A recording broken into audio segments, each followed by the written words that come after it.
معزز سامعین و حاضرین، کہ شمال المکرم کا ماہ مقدس رواں دواں ہے۔ اس سے پہلے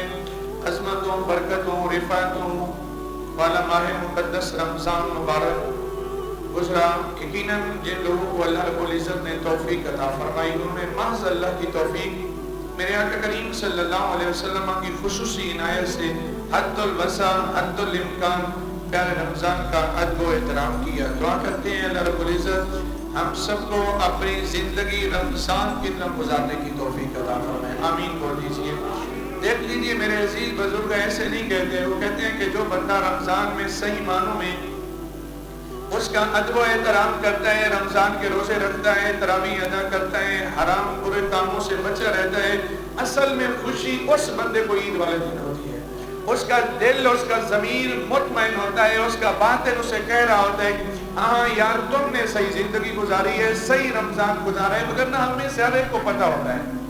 ہم کہیں کہ ہمیں نہیں معلوم، ہم میں سے ہر ایک کو پتہ ہے کہ اس کی راتیں کیسے گزری ہیں، اس کے دن کیسے گزرے ہیں، اس نے رمضان کا روزہ رکھا تو اس کی نیت کیا تھی، روزے کے آداب کتنے بجا لائے، سب پتہ ہوتا ہے۔ لیکن جو ہی عید کا دن آتا ہے، وہ جس طرح نئے کپڑے پہن کے خوشبو لگا کے مسجد میں آتا ہے، رشتہ داروں کو بظاہر خوشی کا وہ اظہار کروا رہا ہوتا ہے، اس کا اندر کا ضمیر بھی اسے کہتا ہے کہ یار ہاں یہ عید تو تجھے صحیح معنوں میں نصیب ہو رہی ہے۔ اس لیے بزرگ فرماتے ہیں جو بندہ رمضان کی طرح زندگی گزارے پھر اسے موت عید کی طرح آتی ہے۔ جب وہ فوت ہو رہا ہوتا ہے پھر اسے پریشانی نہیں ہو رہی ہوتی، پھر اسے یہ نہیں ہوتا کہ میں کیا چھوڑ کے جا رہا ہوں اور مجھے آگے کیا ملے گا۔ کیوں؟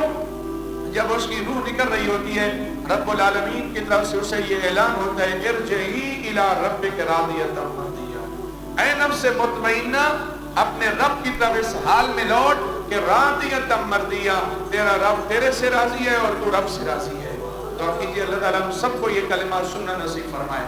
اور کتنا بڑا حسین جملہ قرآن مجید کا سورہ فجر کا ہے، فرمایا یہ کہا جاتا ہے فادخلی فی عبادی وادخلی جنتی، اے میرے بندے تو نے میرا بندہ بن کے زندگی گزاری ہے تو اب میرے بندوں میں داخل ہو جا، صرف میرے بندوں میں داخل ہی نہ ہو جا، وادخلی جنتی اور میری جنت میں بھی داخل ہو جا۔ اگر نہ میرے عزیز یہ دیکھ لیجئے زندگی گزری رہی ہے، ہم جس طریقے سے گزاریں، چوری میں گزار لیں، دھوکے میں گزار لیں، فراڈ میں گزار لیں، ظلم میں گزار لیں، سودی کاروبار میں گزار لیں اور مختلف قسم کے لوگوں کو ظلم کا شکار کر کے گزار لیں، زندگی گزر جاتی ہے۔ قرآن نے ایک اٹل فیصلہ کیا کہ والعصر ان الانسان لفی خسر، کہ قسم ہے اس زمانے کی کہ انسان گھاٹے میں ہے، انسان خسارے میں ہے، انسان اس دنیاوی زندگی کو جو اپنا سمجھ کے بیٹھا ہے۔ اللہ تو خود قرآن میں فرماتا ہے جس نے دنیا بنائی ہے، جس رب نے یہ دنیا بنائی ہے، وہ رب کہہ رہے وما حاصل حیات الدنیا الا متاع الغرور، یا وما حاصل حیات الدنیا الا لہو و لعب، یہ دنیا کی زندگی تو کھیل کود ہے، یہ تو ایک دھوکا ہے کہ جو اس دنیا کو اپنی ساری چیز سمجھ کے بیٹھ گیا تو گویا کہ وہ دھوکے کا شکار ہو گیا۔ اس لیے اللہ کے نبی علیہ السلام فرماتے ہیں لو کانت الدنیا تعدل عند اللہ جناح بعوضہ ما سقى کافرا منها شربا، اور میں اگر اللہ کے ہاں اس دنیا کی ایک مچھر کے پر کے برابر ویلیو ہوتی، جناح عربی میں پر کو بولتے ہیں، بازو کو بولتے ہیں، بعوضہ مچھر کو بولتے ہیں، اور میں اللہ کے ہاں اگر اس دنیا کی ویلیو، اس کی برابری ایک مچھر اور مکھی کے پر کے برابر بھی ہوتی، ما سقى منها کافرا، اللہ کافر کو ذرہ بھی نہ دیتا، کہ اگر اس کی کوئی اہمیت ہوتی تو اللہ پھر مومن کو یہ عطا فرماتا۔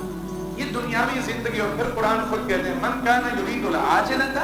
عجلنا له فیما نشاء، پر میں جو بندہ یہاں دنیا میں چاہتا ہے کہ مجھے جلدی مل جائے اور سارا کچھ یہاں مل جائے، یقیناً جس بندے کا مقصد یہ ہو کہ میں نے پیسہ کمانا ہے، جس کا مقصد یہ ہو کہ میرا جاہو جلال، میرا رتبہ، میرا عہدہ، میری کوٹھیاں، میری گاڑیاں، میرے بنگلے ہو جائیں، اللہ فرماتے ہیں ہم اس کا عمل ضائع نہیں کرتے، اس کی محنت کو ضائع نہیں کرتے، دنیا میں اس کو دے دیتے ہیں۔ لیکن قرآن پھر دوسرے مقام پہ کہتا ہے، فرمایا یہی وجہ ہے ہم مساوات پریشان ہو جاتے ہیں، فلاں بندہ تو بڑا گنہگار ہے، فلاں تو اللہ کو مانتا ہی نہیں، وہ تو شرک کرتا ہے، وہ کفار، وہ تو اتنی عیش و عشرت میں زندگی گزارے، ان کے پاس تو دنیا کی ہر چیز ہے، جبکہ ہم غریبی میں زندگی بسر کر رہے ہیں۔ اللہ فرماتے ہیں اللہ ان کو ان کی محنت کا عوض دنیا میں دے دیتا ہے۔ اولئک لا خلاق لهم فی الآخرہ، آخرت میں ان کے لیے پھر کوئی حصہ نہیں، آخرت میں ان کے لیے حصہ ہوتا ہے جو مومن ہوتے ہیں، جو ایمان والے ہوتے ہیں، جو اللہ رب العزت کی ذات کو مان کر رب العالمین کو رب کہہ کر ثم استقاموا اسی پہ ڈٹے رہتے ہیں. اللہ فرماتے ہیں پھر ہم انہیں دنیا میں بھی آرام دیتے ہیں اور جنت تو ہم نے بنائی ہے ان لوگوں کے لیے اعدت للمتقین، وہ جنت جس کی چوڑائی آسمان و زمین کے برابر ہے. اللہ فرماتے ہیں ہم نے تو تیار متقین کے لیے کی ہے. یہی وجہ ہے جب ایران فتح ہو رہا تھا اتنی زیادہ دولت جمع ہوئی تھی، مسلمانوں کو بظاہر بہت زیادہ خوشی ہوئی. حضرت عمر پاک رضی اللہ تعالیٰ عنہ کا دور خلافت تھا، لیکن حضرت عمر پاک رضی اللہ تعالیٰ عنہ رو رہے تھے. اس نے پوچھا پیارے عمر آپ کیوں رو رہے ہو؟ اس رونے کی وجہ کیا ہے؟ جب کہ ہمیں فتح ملی ہے، اتنا مال و دولت ملا ہے، ہیرے جواہرات ملے ہیں، پریشان کی ہو رہے. اور میں مجھے اللہ کے نبی علیہ السلام کی وہ حدیث وہ بات یاد آ رہی ہے کہ اللہ کے نبی علیہ السلام نے فرمایا جب دولت زیادہ ہو جائے گی تو قدورت بھی بڑھ جائے گی، عداوت اور منافقت اور دشمنی بھی بڑھ جائے گی، لوگ بھائی کا گلا کاٹنے کو تیار ہو جائے گا. اور میں مجھے وہ بات یاد آ رہی ہے کہیں ایسا نہ ہو کہ مسلمان اس چیز میں مبتلا نہ ہو جائے. یہی وجہ ہے بخاری کی حدیث پاک ہے اللہ کے نبی علیہ السلام فرماتے ہیں واللہ ما اخاف ان تشرکوا، پر مجھے اس بات میں کوئی خوف نہیں کہ میری امت شرک میں مبتلا ہو جائے گی، مجھے خوف اس بات کا ہے کہ میری امت دنیا میں بہت زیادہ آگے چلی جائے گی، اس قدر چلی جائے گی کہ اپنی آخرت کو بھول بیٹھے گی.